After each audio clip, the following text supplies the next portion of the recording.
Ak tvoj partner skrýva peniaze, nie je to o peniazoch, je to o moci, o dôvere, o strachu, o kontrole. O vzťahu by mali byť peniaze tok energie, nie zbraň, nie tajomstvo. Keď partner skrýva peniaze, znamená to, že skrýva aj čas seba. A ty to cítiš ako zradu, ako poníženie, ako keby si nebola dosť dôležitá. Ale pravda je takáto. Skrývanie peniazy je len symptóm. Za tým je strach, nedostatok otvorenosti a možno aj vzorec z detstva, kde láska nebola spojená s dôverou, ale s manipuláciou. Ak cítiš, že si ukrivdená, dôveruj tomu pocitu. Nie preto, aby si bojovala, ale aby si sa postavila za seba.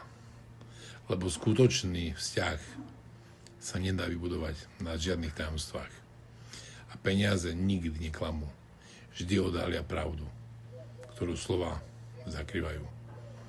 Volám sa Tibor Michalko a som autor metódy Kód víťazov.